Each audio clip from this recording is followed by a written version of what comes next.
Describe him to me. And Muslims, look at the description of your Rasul. And for some, this would be the first time you hear what your Prophet looked like. I saw a man of striking appearance. ظاهر الوضاء أبلج الوجه, radiant face, حسن الخلق, beautifully created.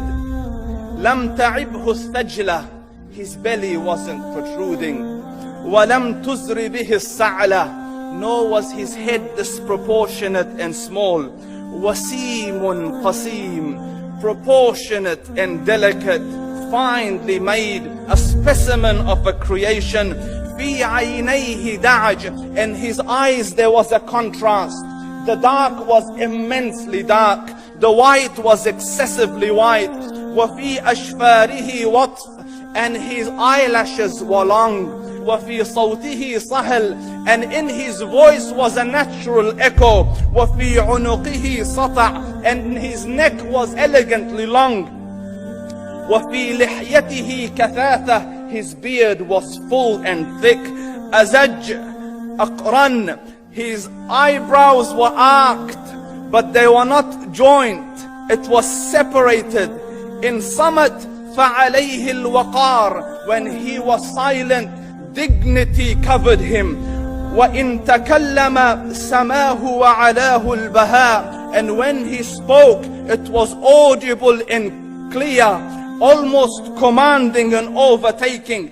أجمل الناس وأبهاهم من بعيد, from afar the most striking and outstanding in appearance. وأحسنهم وأجملهم من قريب, and when he came near, the best of them and the most handsome of them in closeness.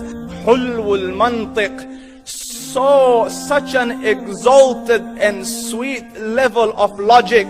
Like when he used to speak, it was so coherently logical, it was smooth and easy to understand. فصل لا نزر ولا هذر, he was to the point, not excessive, nor too short. كأن منطقه خرزات نظم يتحدرن, his logic, his utterances, his words were like jewels coming out of a necklace, calculated, polished, one after the other, it would flow magically. ربعة, he was medium in height. Your eye didn't have to strain to look up at him, nor was it tedious to look down at him. He was a comfortable sight to look at. له رفقاء يحفون به, he had friends, the people that were with him, they were working around him to try to serve and protect him. إن قال سمعوا لقوله, when he used to say something, they used to hearken to what he used to say. وإن أمر تبادروا إلى أمره, when he commanded, they used to compete to fulfill the command.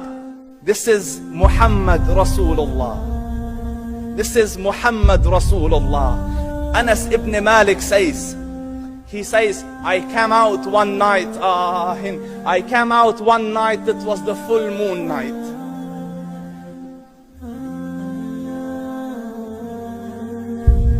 And I looked at the moon, and in the desert, understand, the moon is an awesome sight.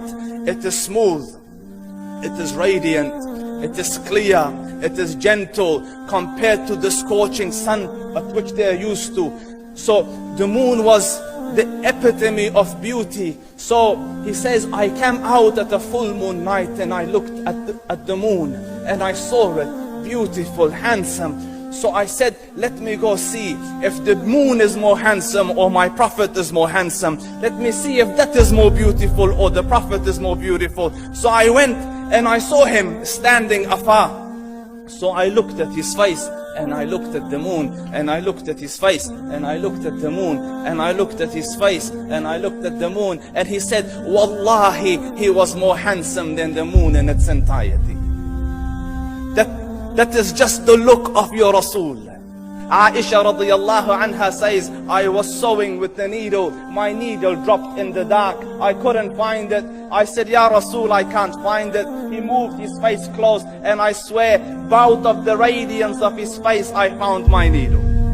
And the Prophet sallallahu alaihi wasallam was mind-bogglingly handsome, but his handsomeness was covered with waqar and jalal and hayba. The Sahaba say, when we used to sit at his feet, two feelings conflicting would come on the heart. The first one, you wanted to look at him. You wanted to behold the majesty of his face. And when you wanted to look up, shyness used to overtake you, so you used to look down. Amr ibn al-As says, I sat with him many times, but if you ask me to describe his face, I can't describe it. I wouldn't be able to look up to him ijlalan wa ta'zeeman. I couldn't look up at him. And that is why he didn't have the problems that Yusuf alayhi salam had. Because it was difficult to penetrate the awe and the splendor of the Rasul.